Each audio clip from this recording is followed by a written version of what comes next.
Assalamualaikum warahmatullahi wabarakatuh. Perkenalkan, saya Aisyiti Komaria dari kelas TFRP 24A. Di video kali ini saya akan menjelaskan apa itu OSI layer beserta cara kerja masing-masing layer dan cara kerja dari OSI layer itu sendiri. Apa itu OSI? OSI atau Open System Interconnection adalah kerangka kerja konseptual yang membagi proses komunikasi jaringan menjadi 7 lapisan yang berbeda. Tujuannya adalah untuk standarisasi dan membantu memahami bagaimana produk perangkat keras dan perangkat lunak dapat bekerja sama dalam jaringan. OSI model diciptakan oleh ISO atau International Organization for Standardization dan berfungsi sebagai model untuk memecahkan masalah dan pengembangan sistem jaringan.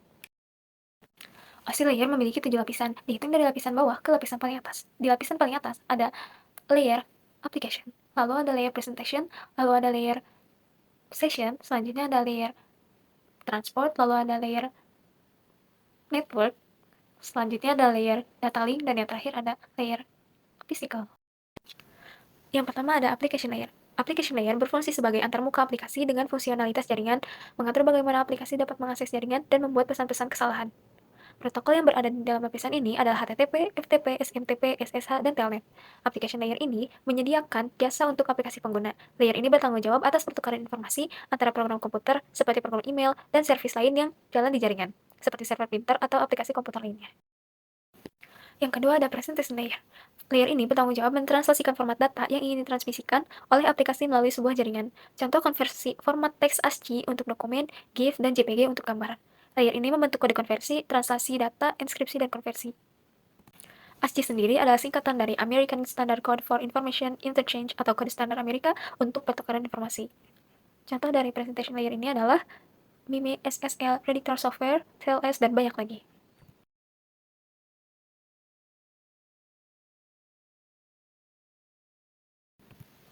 Selanjutnya ada transport layer. Layer ini bertanggung jawab membagi data menjadi segmen, menjaga koneksi logika end-to-end antar terminal, dan menyediakan penanganan error atau error handling.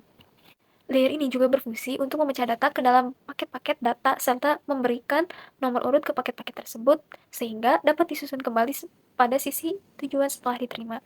Pada level ini juga dilakukan pembuatan tanda bahwa paket diterima dengan success acknowledgement dan mentransmisikan ulang terhadap paket-paket yang hilang di tengah jalan. Selanjutnya ada network layer. Network layer ini berfungsi mendefinisikan alamat-alamat IP, membuat header untuk paket-paket, dan kemudian melakukan routing melalui networking dengan menggunakan router dan switch. Layer ini bertanggung jawab menentukan alamat jaringan, menentukan rute yang harus diambil selama perjalanan, dan menjaga antrian trafik jaringan. Data pada layer ini berbentuk paket. Selanjutnya ada data link layer. Layer ini menyediakan link untuk data, memaketkannya menjadi frame yang berhubungan dengan hardware, kemudian diangkut melalui media. Komunikasinya dengan kartu jaringan atau mengelola akses ke media fisik, mengatur komunikasi layer fisikal antara sistem koneksi dan penanganan error. Dan yang terakhir ada physical layer. Layer ini bertanggung jawab atas proses data menjadi bit dan mentransfernya melalui media seperti kabel dan menjaga koneksi fisik antar sistem. Lapisan fisikal ini menentukan spesifikasi koneksi fisik dengan komputer. Lalu, layer ini juga berfungsi mendefinisikan media transmisi jaringan, metode pensinyalan, sinkronisasi bit, arsitektur jaringan, misalnya Ethernet, tokening, topologi jaringan, dan pengkabelan. Selain itu, level ini juga mendefinisikan bagaimana Network Interface Card atau NIC dapat berinteraksi dengan media kabel atau radio.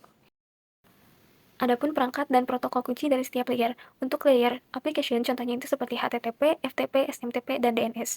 Untuk layer presentation sendiri, contohnya itu seperti JPEG, MPEG, SSL, atau TLS. Untuk layer session, contohnya itu seperti NetBIOS, RPC, dan RPC. Untuk layer transport, contohnya itu seperti TCP dan UDP. Untuk layer network sendiri, ada IP, ICMP, dan router. Untuk layer data link, contohnya itu seperti Ethernet, switch, dan bridge. Untuk layer fisikal, contohnya itu seperti kabel, hub, dan repeater. Selanjutnya kita akan membahas tentang cara kerja OSI layer. Cara kerja model OSI dibagi menjadi dua proses utama. Yang pertama yaitu enkapsulasi, dan yang kedua itu dekapsulasi. Apa sih itu enkapsulasi? Enkapsulasi itu adalah proses pengiriman data, yang dimana dimulai dari layer ke-7 dan menuju layer ke-1. Dari application layer menuju ke physical layer. Untuk contoh cara kerja proses pengiriman data atau enkapsulasi, kita dapat misalkan perangkat kita sebagai komputer, contohnya mengirim data seperti email. Email kita, cara kerjanya itu seperti ini. Pertama, email kita akan dibuat oleh aplikasi, contoh di aplikasi Gmail. Lalu, selanjutnya email kita akan diformat dan sesi komunikasi ditetapkan ke presentation layer sama session layer. Selanjutnya, lanjut ke transport layer. data kita atau email kita akan dipecah menjadi unit-unit kecil yang disebut segmen jika kita menggunakan TCP. Header yang berisi nomor urut untuk perakitan ulang dan port yang ditambahkan.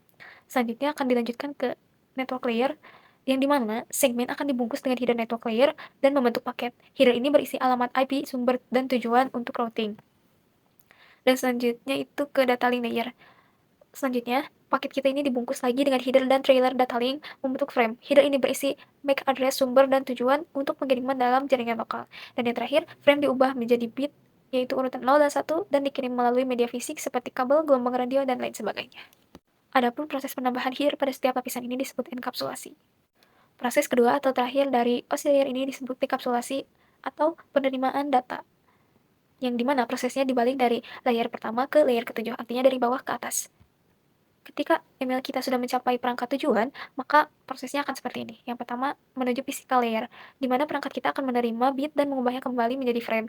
Lanjut ke layer kedua atau data link layer, di mana header itu akan diperiksa, dan jika MAC address tujuan cocok, header akan trailer lepas.